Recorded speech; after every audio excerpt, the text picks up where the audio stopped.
رحمن يا رحمن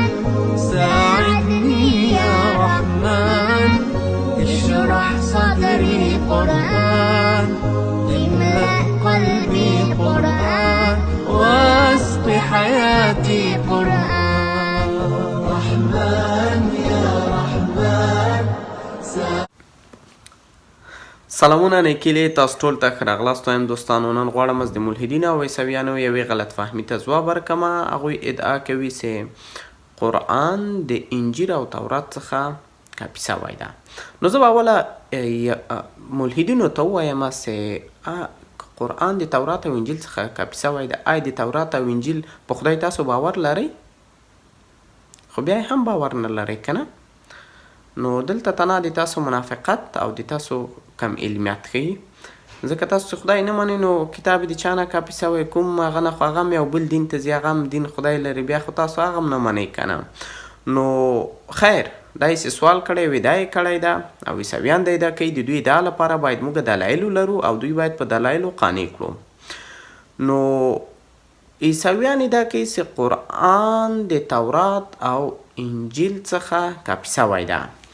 نو دوستانو ما تورات انجیل زبور دا هغسې دي دا لوستی دي، الهیات مې لوستی ده. نو زه د دوی ادعاو ته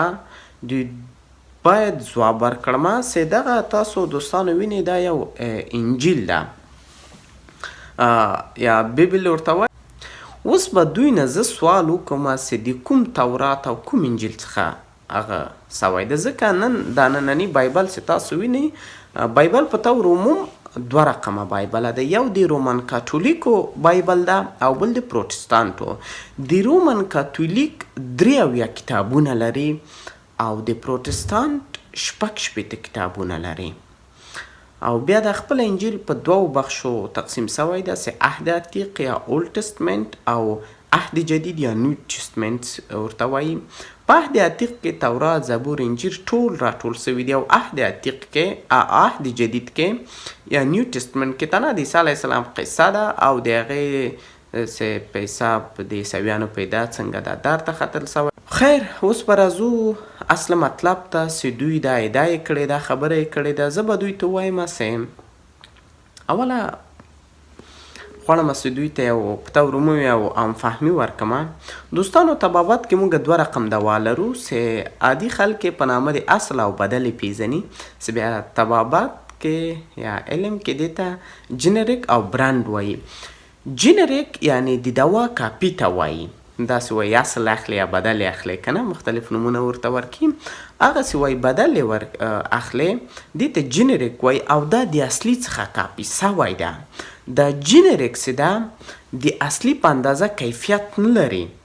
د هغه په اندازه مقاومت و هغه نه لري سره.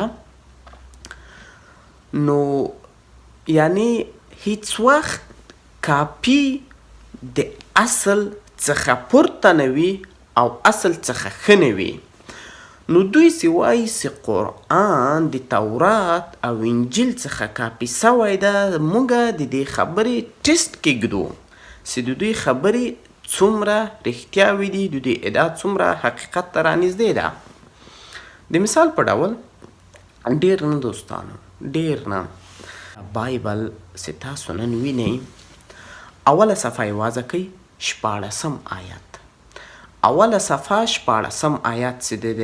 د اول کتاب په نامه دی کتاب پیدایښت ده یا جنسیس ورته وایي. 14 خط یا 14 آیه دلته لیکل سوي دي چې خدای جل جلاله دوه غټ ستوري پیدا کړي دي یا دوه غټې روښنایانې پیدا کړي دي. یو چې په نامه د لمر ده چې په ورځ حکومت وکړي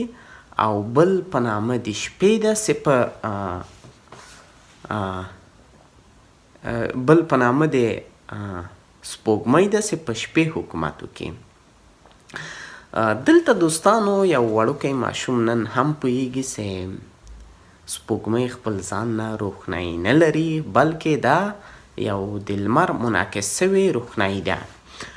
نو باید قرآن هم همدا شی کاپي کړی وي که نه؟ که وخت یو شاګرد نقل کوي که نه د یو شاګرد چې شي نه ده زده یو بل چا نه نقل کوي خو که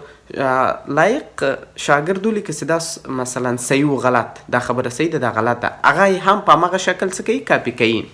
چې اوس ګورو قرآن کې په قرآن کې په سوره فرقان 25م سوره ده او یو شپېتم آیت کې دلته ګورئ نو که قرآن د انجیل نه کاپي سوی دلته به یې هم ویله چې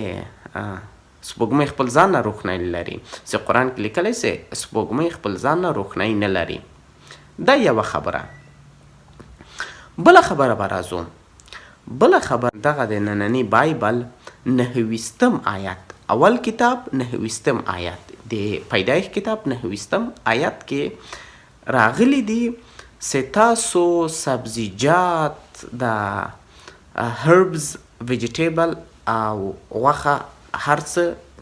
د خوړلو لپاره دي یعنی سبزیجات د نباتات او غوښه ټول د خوړلو لپاره دي نن د سمارق یا مشروم سی ورته وایي یا مړخیړی سی بازو پښتنو ورته وایي دلته په زرهاوو زهرجن دي زهرجن مړخیړي دي یا مشرومز دي چې دا په خوړلو سره انسان مري او د دې په ورته ډېر زیات نباتات دي چې دا ټول زهرجن دي آیا قرآن هم داسې څه ویلي دي نو که هغې کاپي کړی وي خو قرآن به هم ویله ستاسو ټول نباتات او حیواناتو سبزیجات وخورئ چې قرآن په دې بخش کې ویلي دي چې تاسو هغه خواړه وخورئ چې د تاسو صحت لپاره فایده لري چې بیا د هغې مشخصات هم په آیات کې په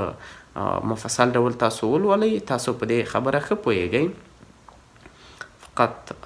بل خبره دوستانو د نوح علیه السلام طوفان ته که وګورو د پیدایښت کتاب 6 نه تر 8 فصل د نننی بایبل کې که تاسو ولولئ دلته یې لیکلي دي چې ټوله ځمکه باندې هغه راغی سیلاب راغی هغه راغی یعنې ټوله ځمکه د اوبو لاندې سوله چې بیا د ساینس څه وایي ارکیولوژي وایي چې تر اوسه د ځمکې په سر داسې یو سیلاب نه ده سوی چې دا ټوله ځمکه خړوبه سوي وي اوله ساینس دلته د ننني بایبل دا خبره را دی بیا وګورو چې قرآن څه وایي قرآن هم باید کاپي کړی وسې په ټوله ځمکه باندې طوفان راغی نه قرآن کې که موږ د هر پیغمبر داستان ولولو کله چې په هغوی غضب نازلېده د همغه امت باندې تنانه غضب نازلېده چې دلته هم د نوح علیه السلام طوفان جهانی طوفان نه و بلکې تنها په خپل قوم باندې یا خپل امت باندې هغه غضب را نازل سوی و دلته ګورئ دوستانو چې یوه خبره هم د هغه څخه کاپي سوې نه وه هغه نه وه بلکې قرآن اصلاح کړی و یو بله موضوع چې ډېره جالبه موضوع ده و هغه ده خندهدار هم ده د کتاب بک آف جاب 26 فصل 11 آیت کې لیکلي دي د عیسویانو کتاب کې چې اسمانونه ستنې لري چې بیا دغه خلاف خبره په قرآن کې په سوره رعد کې 2 آیت کې لیکلي دي چې خدای جل جلاله اسمانونه بدون له ستنې څخه پیدا کړه د دې نه مخته که موږ لاړ سو د بک آف سامیول چپټر 2 ورس نمبر 8 یا د سامیول کتاب 2 فصل 8 آیت کې لیکلي دي چې خدای جل جلاله ځمکې ستنو سره پیدا کړي یعنې ځمکه ستنې لري دا د عیسویانو کتاب کې ده چې بیا د دې خلاف خبره په قرآن کې په سوره نازیات 10 آیت کې لیکلي دي چې والارض بعد ذلک دحاها چې دلته دوستانو یې لیکلي دي چې ځمکه بیضوي شکل لري دحاها د عربي دویه لغت څخه نیول سوې ده چې دا یعنې د آستریچ هګۍ ته ورته والی لري یا د آستریچ هګۍ ته وایي او د ځمکې ننني شکل ناسا ساینسپوهانو ثابته کړې ده چې کروي شکل لري چې قطبین کې سره پچق سوی ده سي همغه د شترمرغ یا د شترمرغ شکل ځان ته رانیسي. څه دلته ګوره دوستانو په دغو ټولو خبرو کې قرآن د بایبل خلاف خبرې کړي او هغه خبرې کړي دي چې ساینس سره مکمل مطابقت لري. سبحان الله. اوس دوستانو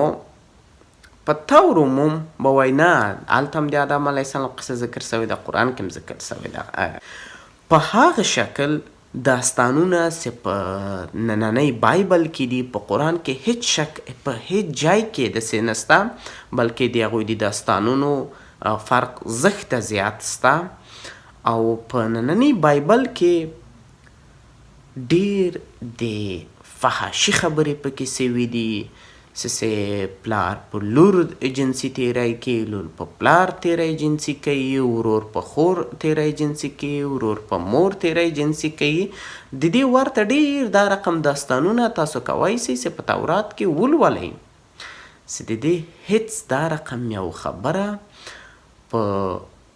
قرآن شریف کې نسته.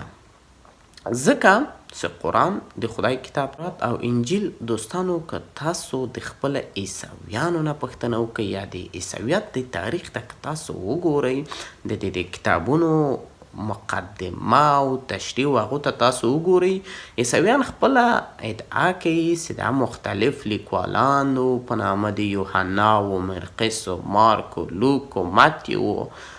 دا لیکوالانې ول، هغې ول بشري خلکو دا لیکلی ده، د بشري خبرې دي، د فیلسوفانو خبرې په ننني بایبل کې سته، د تاریخ دانانو خبرې سته، هغه سته چې دې کې. نو اصل موضوع دغه ده دوستانو، فقط دغه د دوی غلط فهمي لپاره ما دا ویډیو جوړه کړه. کوشش وکړئ چې دغه ویډیو نور سره هم تاسو خپره کړئ دوستانو، د افغان دعوا چینل سبسکرایب کړئ او نور دوستانو ته هم پیشنهاد ورکړئ. ډېر زیاته مننه خوږو دوستانو، خدای دې وکړي چې د تاسو دا غلط فهمي رافسوي. تر بیا مو په خدای سپارمه، انشاءالله نورې برنامې به موږ هم ولرو. خدای په امان، ښې چارې.